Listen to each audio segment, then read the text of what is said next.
Всем привет! Вы на канале Деломастера Боится. Сегодня мы будем менять моторное масло в мотокультиваторе Oleomac RH197RK. Я для этих целей буду использовать моторное масло для четырехтактных двигателей фирмы Hada 10W40.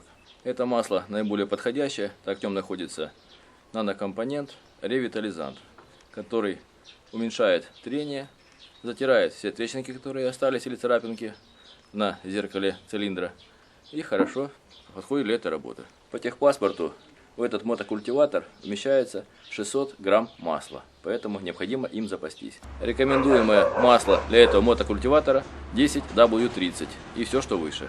Проверять уровень масла нужно перед каждой эксплуатацией, а менять его через месяц или через 5 часов после первой эксплуатации.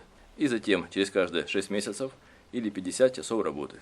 Для облегчения слива моторного масла необходимо завести мотокультиватор и дать ему прогреться в течение 15 минут.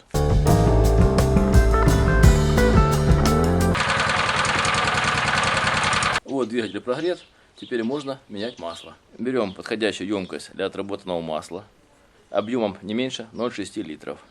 Подставляем снизу мотокультиватора и откручиваем пробку маслозаливного отверстия.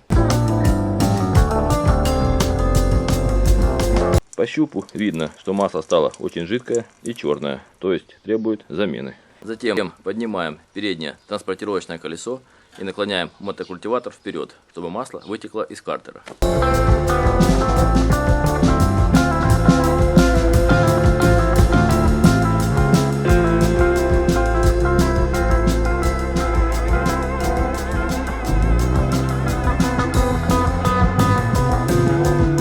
После этого поднимаем культиватор в исходное горизонтальное положение, поставляем на место колесико и заливаем новое масло.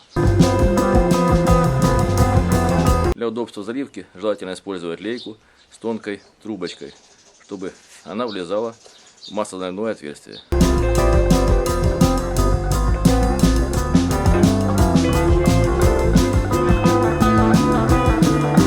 Теперь проверяем с помощью пробки уровня, сколько масла, и можно закручивать пробку. Это нормальный уровень масла. Вот такое состояние масла, слитое с мотокультиватора после его работы в течение 50 часов. Поэтому будьте внимательны к чистоте масла, меняйте его согласно регламента, и ваш мотокультиватор проработает очень долго, без поломок. Вы были на канале Деломастера Боится. Смотри видео о том, как заменить моторное масло на мотокультиваторе Oleomac RH197RK. Пишите свои замечания и комментарии, ставьте лайки, подписывайтесь на наш канал. Будьте с нами. Всем пока.